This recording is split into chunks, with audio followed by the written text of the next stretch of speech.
Right then, welcome everybody. My name's Simon Phillips. Welcome to the session with us today. I'm delighted to be joined by Nikki Carew and Vanda North, and today's topic will be the workplace of well-being. And so for those of you who came here hoping for a session with Jay Shetty, that's going to have to be rescheduled, unfortunately. But as I said, we are absolutely delighted to be here with Nikki and Vanda, who've stepped in at the last minute as true change makers that they are, to make this session absolutely superb. So hello, Nikki and Vanda. Good morning. Good morning. Hello. Right then, so as I mentioned, I'm Simon Phillips. I'm going to be here all week to host these sessions. So just very quick introduction. You'll notice you've got a chat box there and window, and we'll be monitoring that throughout the conversation. And at the end of the presentation, we'll be doing a Q&A. So if you have any questions, all you need to do is click on the chat icon when you write your chat comment, and it will automatically drop into our Q&A box. He says, hopefully. It worked the other day, so I'm sure they'll be fine today. So that's how we're going to do the questions and answers at the end of the session. If you have anything else that you'd like to say along the way, as I say, we'll be monitoring that throughout, and we can pick up your comments. So I'm just going to hand over to Nikki Carew first to introduce herself and get us kicked off right now. So Nikki, over to you. Hi. Well, I've been an executive coach for over 20 years, which means when I started coaching with senior leaders in organizations, that was long before coaching was recognized as an intervention. And I'm passionate about how much impact you can have on an organization. And what I'm really interested in is people's ambitions of organizations, just that where do you want to get to? And that's my focus in life, and that's why again, workplace well-being has such an important role in that. Excellent. And Vanda, would you like to say a few words and introduce yourself? Well, hi, my name is Vanda North, and like Nikki, I have a passion about providing for people practical tools that they can put into their life that makes a significant difference, that they can feel on top rather than underneath. And when you get lots of individuals in an organization feeling this way, the organization does much better.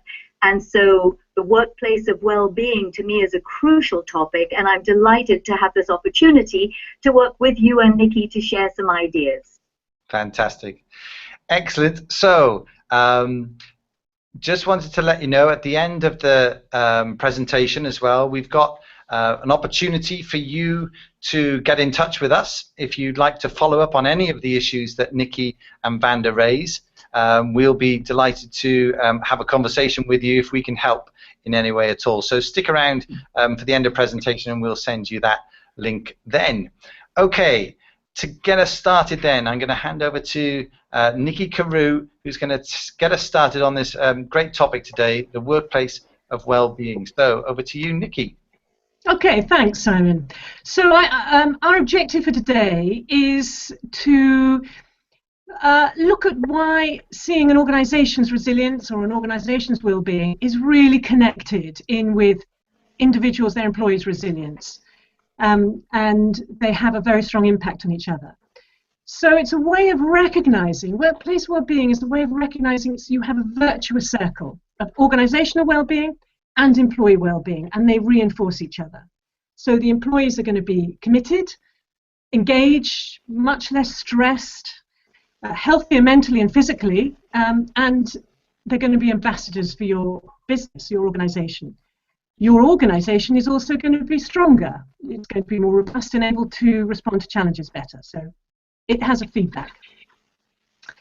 I think for me, it also recognizes that it means that your organization is your people. And if you're engaging people in your business, then you're more likely to thrive. So it's a challenge, and it's not to be taken lightly. It's quite a hard place to get to. Businesses are facing ever tougher environments, tighter markets, sluggish economies.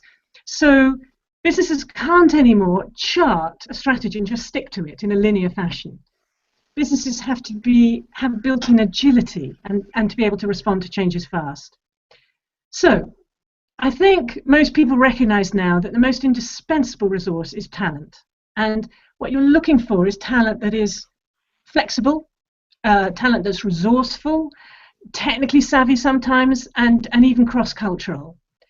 So a key to success of a lot of organizations is finding these people, developing these people, and retaining them. And they're going to help you survive tomorrow's challenges. So you need to support your workforce in order to help yourself be resilient. So you're going to help them be task-focused and connected to your mission, even through the tough times. So you are helping people develop an inner resourcefulness, which is built into this well-being. And you'll be able to cope better. So, for example, we already know, all of us, what it is to be resilient. We've had to be. Children are the most resilient things. So through trial and error, they don't let falling off a bike a few times stop them learning how to ride it. But we, as adults, somehow in our adulthood, we've lost some of this adventure. And some of us bounce back better than others, but some of us don't bounce back at all well. And I want to examine why this skill is important for us, why it's important for organizations to nurture, and just exactly what organizations can do to make it more powerful. So in a pressured environment, it's easy to underestimate why constant stress constant change rather is stressful. We're all wired to seek stability. I've always had trouble with those two words. Seek stability where we can. And find constant, we want to keep that constantness around us, and it allows us to settle into a pattern. But change disrupts that, and we still need to be on top of our game during this change and not consumed by the stress. But on the other hand, we all love to be stretched. We want to learn, we want to develop, and in fact it's the #1 attraction that the millennials, the Generation Y, are looking for. They want to be involved, they want to be respected, and in fact they want managers who will mentor them. So it is important to focus as an employer to nurture workplace well-being, and your workers will be overall more positivity, you'll have more optimism, they'll be able to cope with job demands, learn new skills better, and leverage the challenges into new ways of working. And not least, they're going to be less likely to be physically or mentally ill.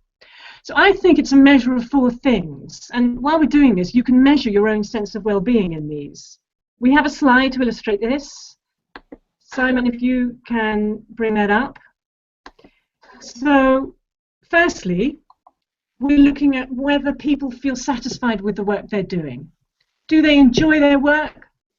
Is it an opportunity for them? Do they feel fulfilled? Secondly, how positive is their relationship that they feel with their immediate boss?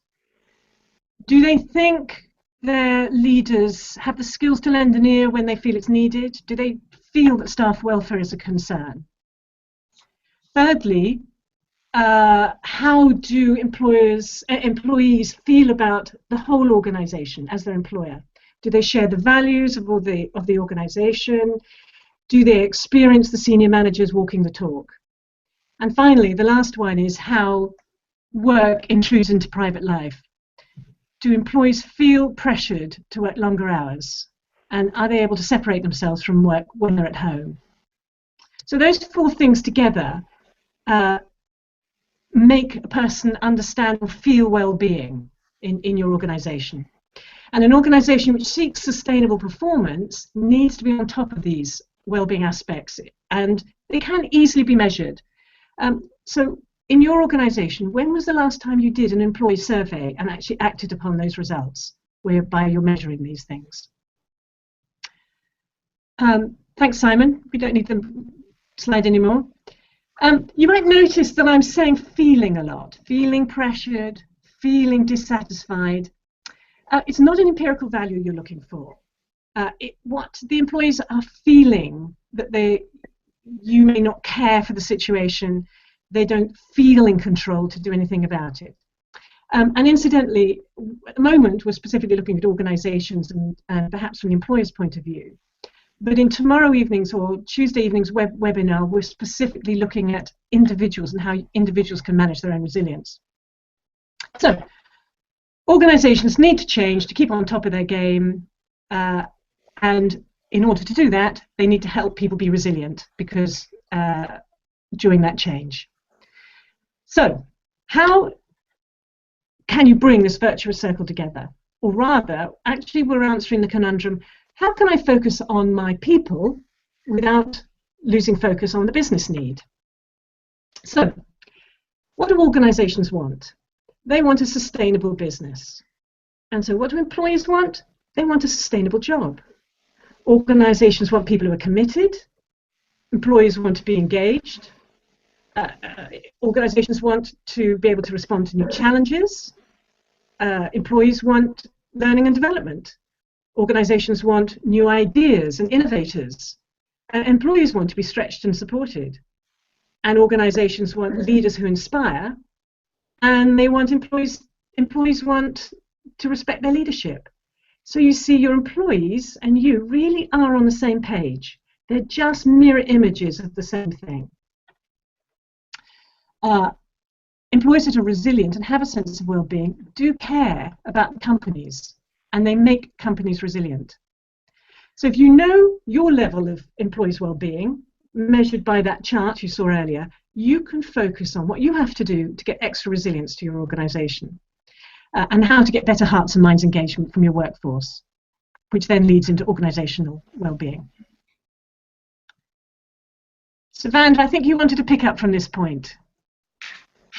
Thank you, Nikki. Completely agree. And I'm going to take, for the minute, a slightly different tack. I'm actually going to begin somewhat negatively, which is not my usual way.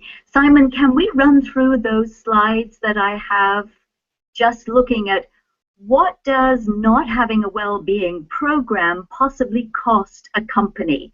So if we can begin with those.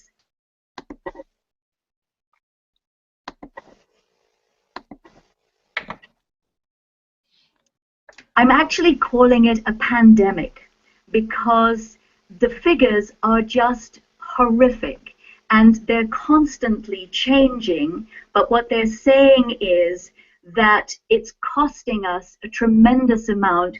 Something like 43% of sickness is all due to stress-induced unwellness. Just keep going is fine. I will just chat along with them, Simon. Thank you. What about motivation? What about a workforce that's motivated? And if they're not, are their decisions up to quality? What is the quality of work? Are they taking time off task? They might be sitting at their computers, but are they actually doing the work? And then what about the employees that are using food, drugs, or drink to escape? And there's a lot of research that's showing that accidents, medical expenses are way up. The figures change. My husband is a research scientist, so this is not accurate, but the last ones I could see, 190 million working days lost a year in England, 300 billion in America, cost to the company. This is cost to the company. In China, 33 billion on stress and depression. And if we can stop at this point, this will coming a little bit later. So can we stop with that one? Whoop, whoop, whoop, whoop. There we go. All of this taking away from the company's well-being. And the company needs to be well, as do the employees. So as Nikki was saying, what are the positives now of having a well-being program? And I think one of the biggest and first positives is the ability to deal with change. You want to have all your employees feeling resilient, the word that Nikki's used frequently, and ready to be able to take on whatever they happen to have had placed on them, because we have to keep changing just to keep up. Mental toughness, I love that. Improved morale, better motivation, all the positives of the negatives that I just showed on those slides. When I talk to companies and ask them why would they not want a well-being program, one of the things often is cost. And what I very much like to say is it doesn't have to cost a lot, and I'm going to make some examples of how you could start quite small and still have it have a good impact. And whatever cost you have put out, the research again says you get about 3 to 1 back. You don't need to invest in a lot of special equipment. You don't really need to buy a lot of special things. It doesn't even need to take a lot of extra time, because what can happen is that people can do it an hour before work, during a lunch hour, once a month, once a week, or an hour after work. So it doesn't even have to take any time away from the work time. And as far as additional personnel, I think about the best thing you can do is to find the champions, find the ones that are really excited, who would like to volunteer and be involved. And then there's the philosophy some companies have that work and personal doesn't mix, except we all know that the person at home is that same person who is coming into work. And so consequently, if they are stressed, if they're not feeling on their best game, then there's going to be a diminishing. They're not going to give their performance. The other aspect sometimes is that it's a little hard to measure. What exactly are you going to nail down to measure to show your return on investment? This could be absenteeism, but I think if you turn it around and look at the positives of the goodwill, of the motivation, of everything that is brought in by having a well-being program, that makes it balance out. And how to start one. It takes very little just to recruit a volunteer committee. Rather, like Nikki said, I think a questionnaire is a fabulous idea. What matters most? Where would you like to start? What would you like to have done? Begin slow and small, just with a little lunchtime meeting. Look at what's around you. There's lots of people doing fabulous well-being programs. Could they come in, make a buffet program of all of these things are available for you to try? And one of the things that I think is important, if you're going to start a well-being program, then a commitment to it and to continue it is crucial. People need to know the company is really committed to having this happen, and see them being involved themselves, and know that there is an ongoing commitment to have this keep going. So those are some of my ideas. And at this point, I pass back to Nikki.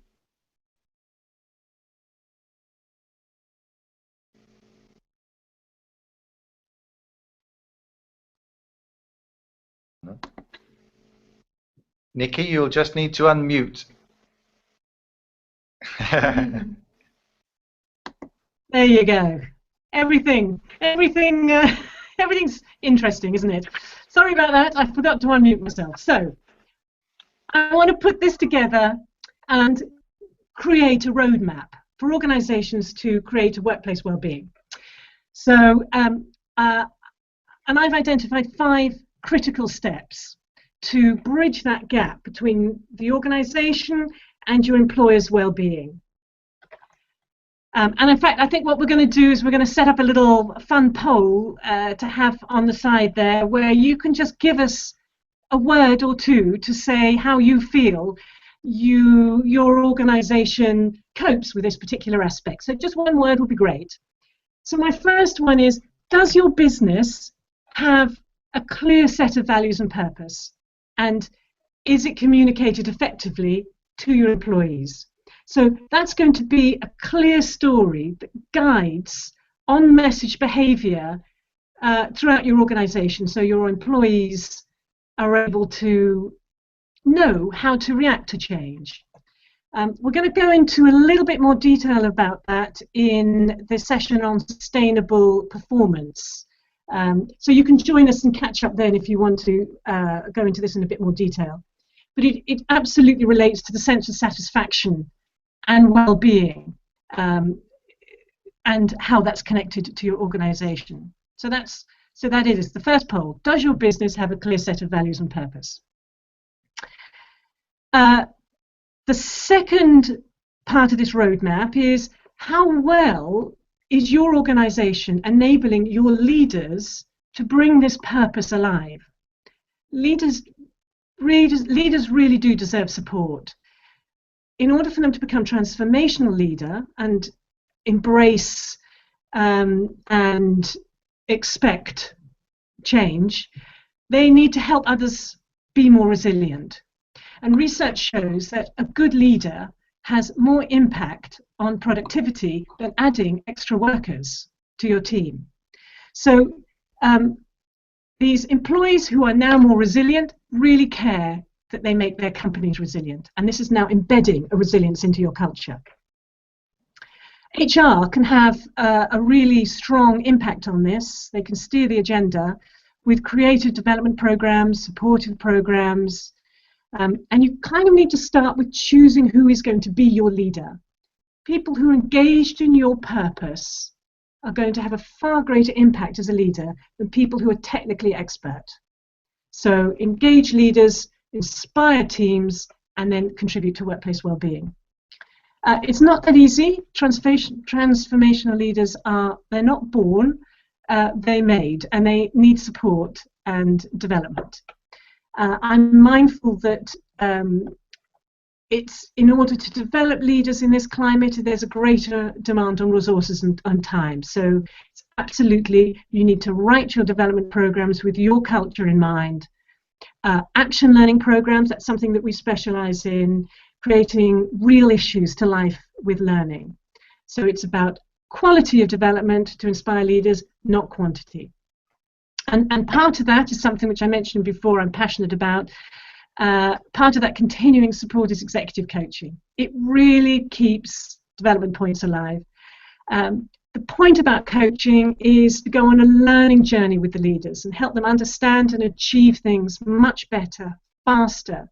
And this is all about them learning about real issues that really matter to them and their departments. And coaching, you can do a lot internally, and a well set up internal coaching program is very valuable in the culture of an organization.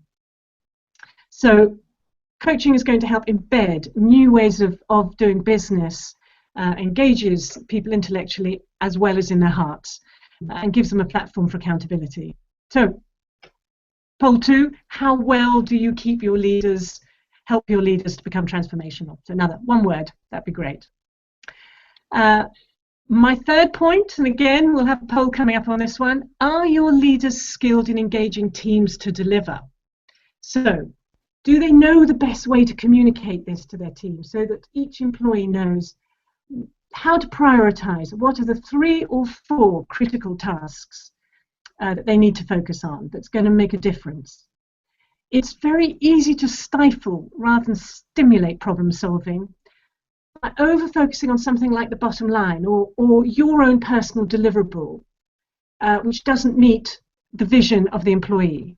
And that's just results in presenteeism, which Vanda mentioned. It becomes presenteeism, not productivity. People become more compliant rather than engaged and inspired. I felt this very strongly some time ago when I was working with the social services department, and we were discussing work-life balance and Christmas cover. And one of the senior managers there declared that Christmas was a really difficult time for everybody. Everyone wanted Christmas off, so he couldn't leave the rosters to the staff to do. And it started a vibrant discussion. Another manager said, no, she just told them what was expected and left them to deliver. And she never had a problem. So when we unpicked this, it turned out that the second manager, the women's team, had much greater involvement and understanding in the whole ethos of what they were trying to do, and were able to solve the problems together. The first group was much more controlled, and the individuals abrogated their responsibility, and there was much more resentment about unfair rostering, and that was such an important lesson for them. So the third poll, are your leaders engaging their teams? Can I just, for sure. So a couple of people are asking how do they respond. The idea is just a quick one-word answer in the chat box. That's absolutely fine. We're getting your answers through. So in general, so far, Nikki, the responses you're getting are you had a yes to the first question, and people are now just looking at yeah, they're just looking at this. What's the current question, Nikki? We've just done, are your leaders engaging their teams? Okay, so yes or no, are your leaders engaging your teams? Not very well, says one person. Anybody else got a response there? While we're just pausing just briefly, if any of you are on social media, on Twitter, and you want to follow along with this conversation there, then if you just put in that hashtag changemakers. Let me just click on myself so you can all.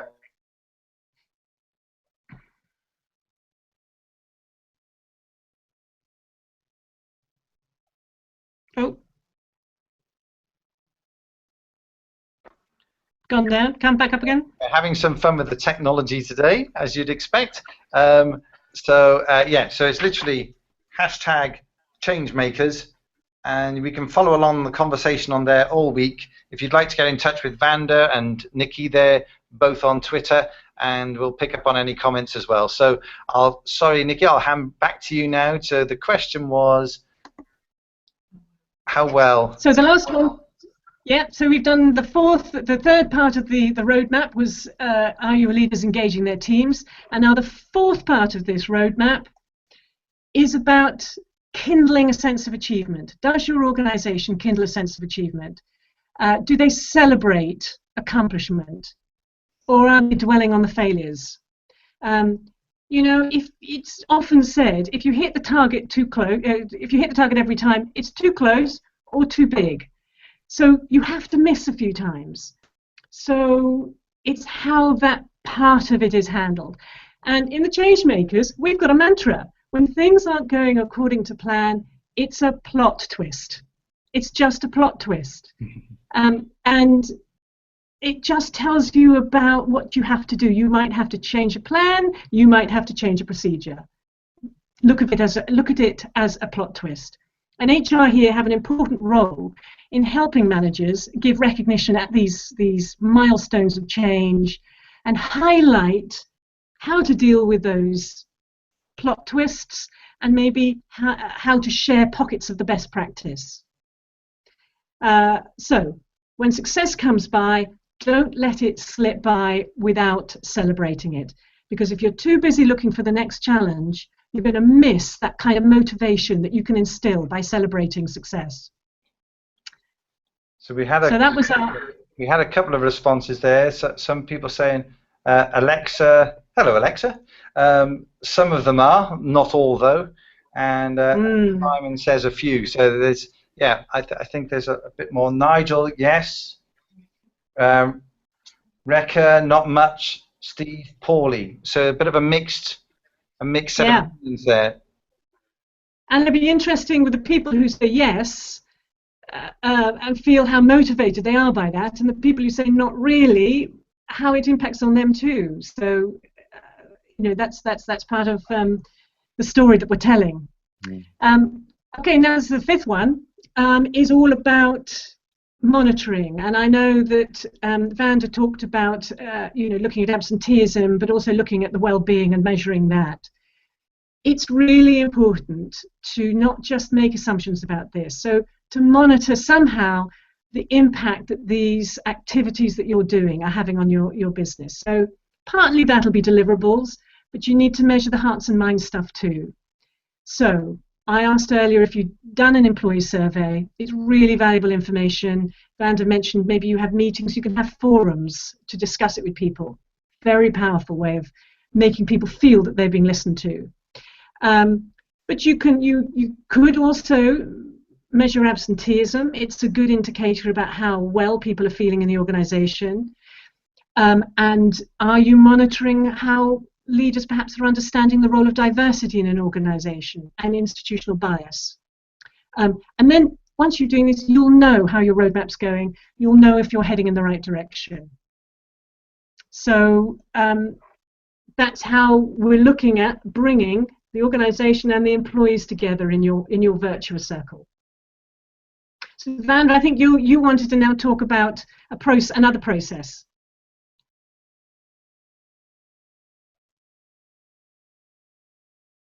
Yep, there we go. Hello. I think we're working. Okay, yes, Simon, can you put up that other slide now, the one that talks about work-related strain from stress? And here what we're looking at is the individual. So how, if the individual is, as your poll is starting to show, it's the next one, Simon, please. Yes, this one. If there isn't that much support, what can you do as an individual? And the trouble is that the strain comes from all kinds of different things, and it grows and grows, and like this little frog, you just need to be able to hang on. And as someone said a little while ago, what are you hanging on? Is it a rope? Is it a string? Or is it just a thread? But whatever it is, it's important that you become aware of where you are and start to take action. So I've got a really simple thing to share with you that will let you check your beat, and then you can begin to manage your own well-being. And that is the next slide. That's the chap. So what we're looking at here, BEAT stands for B, body, E, emotions, A, actions, and T, thoughts. And basically what you do is just give yourself kind of an X-ray in your mind. So as you're sitting at your desks or wherever you might happen to be, first on the body, you see, how am I sitting? Am I sitting on my sitting bones? Have I started to scrunch over? How's my neck? Am I clenching my jaw? What am I doing with my body that could begin to show as strain in the long run? The second finger is your emotions. What's happening with your emotions? And you check in and see, let me see, I've kind of gone into the irritated, grumpy, not so very happy room, as I call it. And you think for a moment, is this emotion serving me to be the best that I can be in the moment to do the job that I have to do? And if the answer is no, then you control which emotion you have. And I imagine it as a very long alleyway in the middle of your brain, and on one side are all the negative emotions and on the other are all the positive. And so you walk out of that frustrated, annoyed, angry little room and you look across and you think, now let me see, what would it be best for me to be able to do what I have to do? And you walk into that room. Maybe it's to be very focused, maybe it's to be calm, maybe it's to be very listening and attentive. But you pick the appropriate emotion. The third finger is A for action. And this is really to say, don't waste your energy. Because quite often, if we are annoyed, we will often use a lot more energy banging out emails on our poor old laptops rather than just gently gliding over the keys.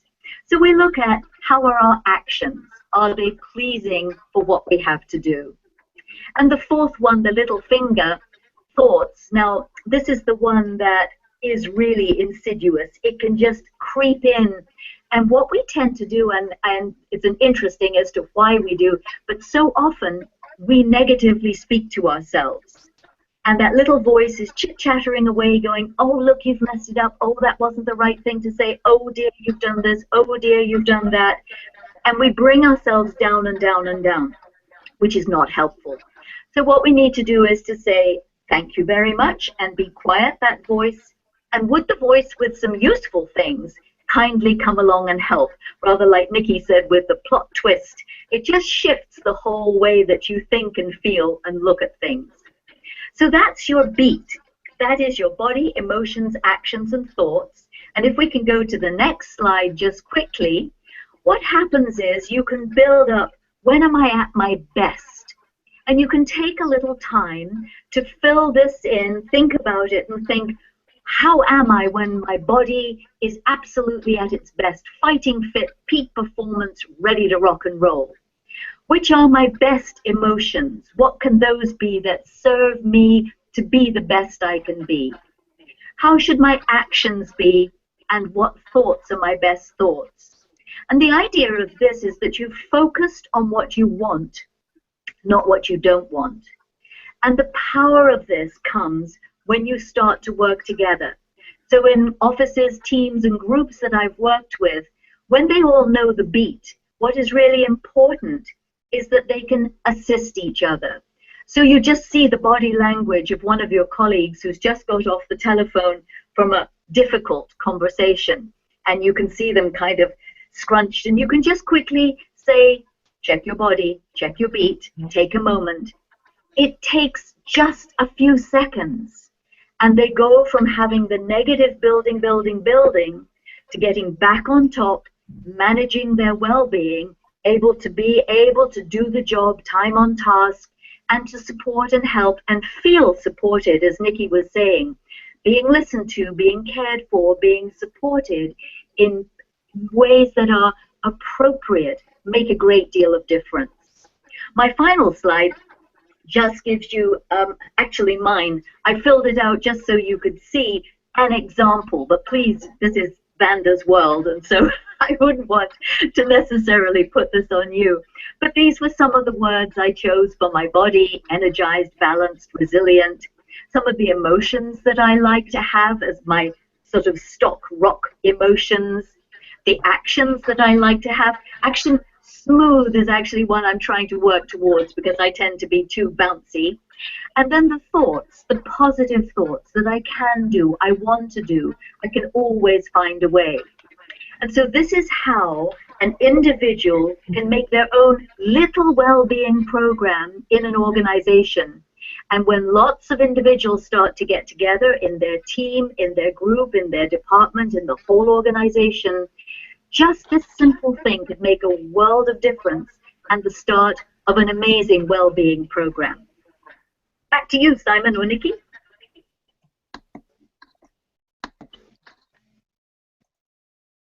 Okay, thank you, Vanda. So the point we just wanted to make at this stage was you've heard from Vanda and Nikki.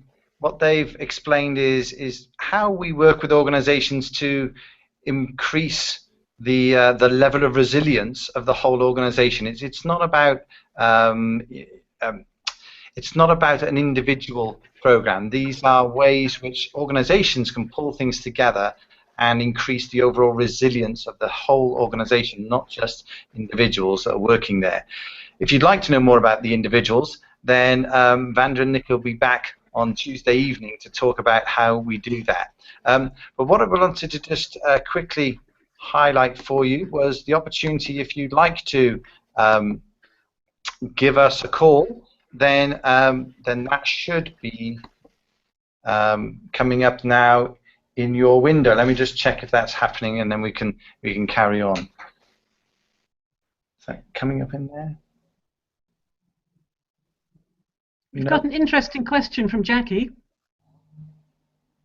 So what's the question from Jackie? How would an organisation go about start a wellbeing program? Excellent. So who's going to answer that one? Shall I pick up on that? Let me just start, because I think it's very interesting. It links very much with something Alexa says a bit further on. So one of the things is obviously to be efficient with your resources, you need to do a survey. You need to discuss with your employees what they think and how they feel about well-being in an organisation. And interestingly, it's how Alexa said, and I think she was responding to about leaders, whether or not they listen or are attentive to their employees. And she put some of them, not all though. And I think that's an important also place to start, which is talking to your employees. You will get a better view and idea about where your leaders are really succeeding, where they perhaps need some extra support to help them build in so much more resilience, become more transformational, and help with a well-being program. So I hope that gives an idea about how to start off if to create a well-being program. Van, did you agree?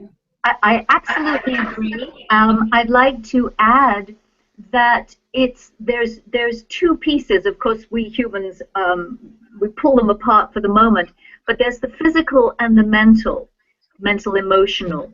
And some companies think that they need to concentrate just on the physical, which of course is good, and I think employees will take anything and everything they possibly can. But to have positive supportive programs in the mental emotional area. And what the research that I've seen is that if you have a stress workshop, people often don't want to come to it because, number one, they don't want to admit that they're stressed. There's still that failure thing that goes along with it. But if you have something positive like a well-being program, or how to be the best you can be, or how to build your resilience, something that is positive, there is a dramatic increase in people wanting to sign up for that kind of a program than maybe just the physical or just the negative. And I mentioned a little earlier, other aspects that make a great deal of difference is seeing management right up to the very top also participating. And that's a little bit of a double-edged sword because people need to know if confidentiality issues are safely taken care of. But there's lots of ways that you can do that built into a well-organized program. And I think if anyone is giving even the slightest thought, which I hope we have definitely stirred up during our chat today, of beginning a well-being program, start small, but start to do something. Just begin the journey, because the employees will benefit and the company will benefit. And how good is that? Excellent points, yes. Looks like we've got another question. Nikki, can you see that? So what would be the best way of measuring the effectiveness of a well-being program? I guess this is somebody who's maybe started something or is considering starting something. Yes. So what would be the best way of doing that? Yes, well, it's a continuation of the same. It's the same principles, in fact, and I think what Vanda said so very eloquently, which is about starting small. You don't have to rush in and do the whole thing, but it is a really good place to start to ask people first. Ask them about how they're feeling, what areas they would like development on. I really like Vanda's point about focusing it in a way that is very positive to make people feel like they want to engage in it. But you know, my experience is employees, if you ask them, they will tell you. If you ask them in a way where they feel that it's going to be listened to, they will tell you. And I think that's a really good way to take on board. But I would put a word of caution, and again, it links into something that Vanda said. If you're going to do that and you don't have top-level engagement in it, they're not going to be walking the talk, as I was saying earlier, then you can do more harm than good by just going through the motions of doing it. You really have to want to have a workplace of well-being and commit to it, and you will reap dividends because there is a virtual circle for your organization. Awesome. Vanda? I think Nikki has said it all wonderfully, but of course I always like to grab a few extra words. I think that some surveys, as she is saying, that look at the affective domain. In other words, how are they feeling about their work? That was the word that Nikki talked of a lot at the very beginning of her presentation. And a few simple questions that allow people to express how they are feeling is one side of it. It's the soft side, but it still can be measured. The questions can be put with a scale so you can see generally what direction are we going. And then, of course, there's a lot of excellent work on engagement. And engagement can be measured quite specifically with the various tools that they have for that.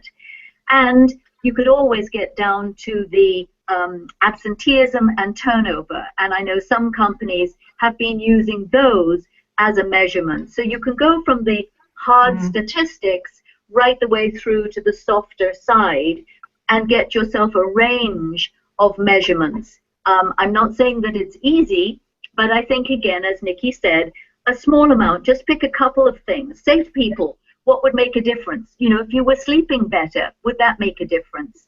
And so just maybe pick a few things that you can start on, begin to say, has something happened? Do we need to do? What's the next step? And then move forward. But start. Excellent. I've got an interesting one here, which I'll put up as a broadcast. What if an employer commits to a program and employees are resistant? Who wants to start with that one? I will. Sorry, go on. No, you go, Vanda. Okay. That is a very interesting one, and it's back, I think, sometimes to, dear me, politics, all those other messages that are going on, concern about whether the information might be personal and then might be used against them. There are quite a few things that you might want to consider and have as safeguards for people to know that their rights and their individualnesses have been taken care of. The other is people doing it just to say that they've done it rather than actually setting up something that works. I mean, unfortunately, there are all these things that go on. And then there is what I said earlier about it being positively directed. They showed significantly, like about 75% of people went for positively directed programs over about 35 going for the negative. So I think maybe just a couple of little safeguards in place and positively presented would make a big difference. I agree. I totally agree. I think that question says to me, if I was talking to a client and they told me this, I'd say there is a lot of information in that. If an employee is resistant to that, there's a lot of information about why. Why would they be resistant to becoming well-being? What experience have they had along the way that has led them to be resistant to this as an initiative? And I think I would start with that. I'd like to talk to them and find out a little bit more about that. And I think that would be the place to start. Agree. Excellent. So we have a question here now from Pete. How do you ensure that the initial momentum is sustained? You have to, this is top level commitment. People have to walk the talk. And if they're not, if it's not sustained, you'll know when it's not being sustained because your performance will start suffering. You'll have teams which are not putting in that 110%. You'll feel it. Leaders should feel it. And you need to address it. You need to take a few steps back and start again and say, okay, what's happening here? Why are these employees not feeling well-being? And you need to check back. In fact, you always need to check back. You can't assume that I've put all those things in place and it's hunky-dory for the next 2 years, because it won't be.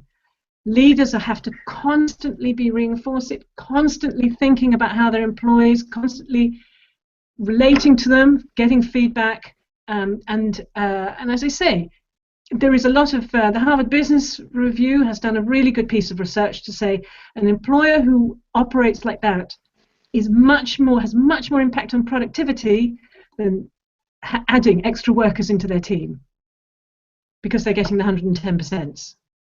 Does that answer it, Vanda? Do you want to add anything?